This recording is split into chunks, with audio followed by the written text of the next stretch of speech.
Bonjour et bienvenue sur Rubber & Steel, la chaîne pour tout savoir sur les montres. Avant toute chose, merci à tous et à toutes de faire partie de cette histoire que nous sommes en train de créer sur YouTube ensemble.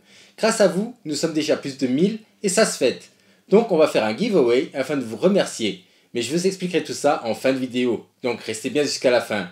Aujourd'hui, on va vous présenter 9 montres à moins de 3000 €. Et comme pour les vidéos des montres à moins de 250, 500, 1000 et 2000 €, dont les liens seront dans la description, on va diviser ces 9 montres en 3 catégories de 3 montres afin que chacun en ait pour ses goûts et ses envies.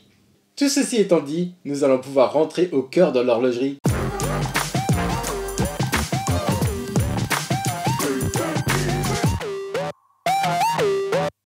Les 3 catégories en question vont être premièrement les montres classiques, c'est-à-dire les montres que l'on va porter essentiellement en costume ou en chemise pour sortir le soir et aller à des fêtes un peu plus chic.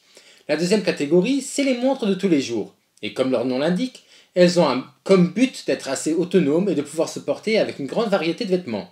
Et pour une grande variété d'événements. Et pour finir, on va parler des montres sport, qui sont donc des montres qui seront plutôt à porter avec des vêtements décontractés ou encore en vacances. Commençons directement par les montres classiques, et on va voir que dans ce budget, on a déjà accès à de très belles marques qu'on ne va pas voir à tous les coins de rue. La première montre de laquelle on va parler, qui est d'ailleurs la plus commune des trois, c'est la Frédéric Constant Slimline Moonface Manufacture. Cette montre est étanche à 30 mètres de profondeur et donc il ne faudra pas trop s'approcher de l'eau avec. D'ailleurs, si vous cherchez à en savoir plus sur les différentes normes d'étanchéité, vous trouverez un lien vers la vidéo qu'on a faite sur ce sujet dans la description. Cette Frédéric Constant a une phase de lune à 6 heures et autour de cette phase de lune, vous allez retrouver la date qui va être indiquée grâce à une aiguille qui va trouver son origine au centre de la complication de phase de lune. De plus, on ne peut pas oublier de mentionner que cette montre a un fond de boîtier qui est transparent, ce qui fait toujours plaisir et ça permet d'observer le mouvement automatique qui offre à la montre une petite réserve de marche de 42 heures. La deuxième montre classique ne va pas venir de Suisse, du Japon ou de France, mais bien d'Allemagne, puisqu'on va aller faire un tour du côté de chez Nomos. Nomos qui est une marque qui ne plaît pas à tout le monde, car très minimaliste et manque un peu de caractère. Mais une chose est sûre, c'est que quand on cherche une montre classique, on ne peut qu'y trouver chaussures à son pied, puisqu'ils ne font quasiment que ça. Nous, celle qu'on a décidé de vous présenter, c'est la Orion Neomatic 39 blanche. Comme le nom l'indique, elle a un peu moins de 39 mm de diamètre pour 8,7 mm d'épaisseur, ce qui est vraiment peu quand on sait que c'est une montre automatique et donc qu'il y a encore un roteur qui va venir épaissir le garde-temps. Elle est étanche à 50 mètres et possède une petite seconde à 6 heures. Petit détail que je trouve génial, c'est le fait de pouvoir la faire graver directement chez eux et pour pas 1 € de plus, d'après ce que j'ai pu voir sur leur site internet. Donc parfait quand on veut se l'offrir ou offrir la montre à quelqu'un pour un événement spécial. La troisième et dernière montre classique, c'est la nouvelle Cartier Tank Must avec son mouvement SolarBeat.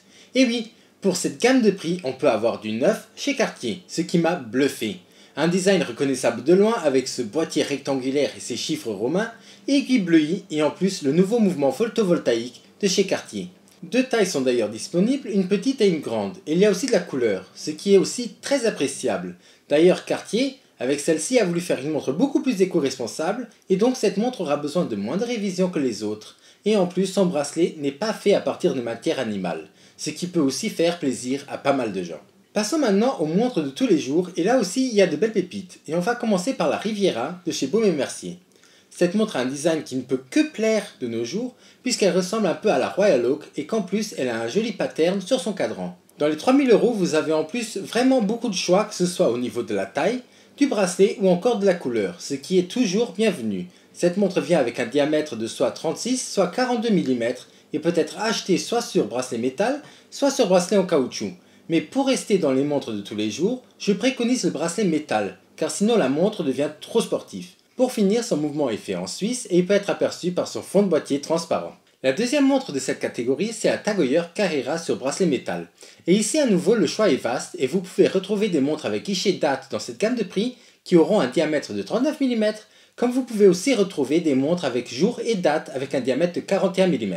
Ajoutez à cela que vous pouvez choisir entre la couleur noire, bleue et grise et vous avez un beau panel de choix.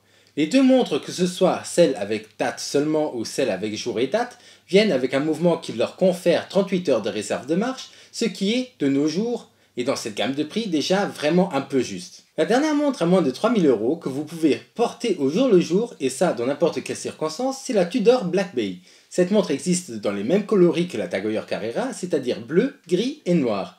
Elle existe en 32, 36 et 41 mm et elle est tout simplement bien proportionnée à mon avis. Aiguille des heures dite Snowflake, qui ne fait pas l'unanimité dans le monde de l'horlogerie, mais qui me plaît énormément personnellement.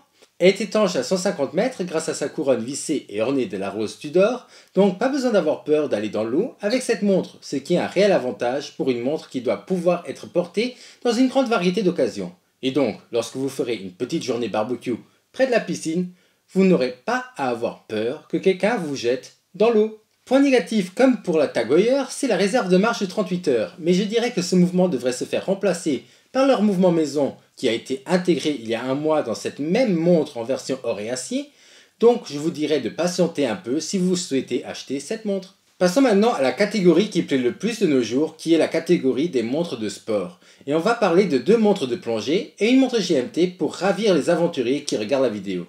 La première montre de plongée, c'est la Captain Cook de chez Rado, et plus particulièrement la Captain Cook Automatic Bronze. Cette montre est donc en bronze et vient avec un bracelet NATO, et le fond de boîtier n'est pas en bronze pour éviter le contact du bronze avec la peau, qui n'est vraiment pas conseillé. Cette Captain Cook a un diamètre de 42 mm pour une épaisseur de 12,5 mm. Elle est équipée d'un mouvement automatique qui lui confère 80 heures de réserve de marche, et elle est étanche à 300 mètres, ce qui est énorme et vous permettra vraiment de faire toutes les activités aquatiques que vous désirez sans devoir vous soucier de la montre. Mon modèle préféré est vraiment le modèle avec la lunette et cadran brun qui donne vraiment une touche chaleureuse à la montre, alors que la verte, la rouge et la bleue font beaucoup plus montre de vacances puisqu'elles sont vraiment beaucoup plus tape à l'œil. La prochaine montre de plongée, c'est la Oris Tiver 65 et cette montre est vraiment belle et simple en même temps. Il n'y a pas de chichi, la marque s'est contentée de l'essentiel et ça marche. Joli cadran gris, lunettes noires et pas de guichet date, ce qui permet une symétrie parfaite.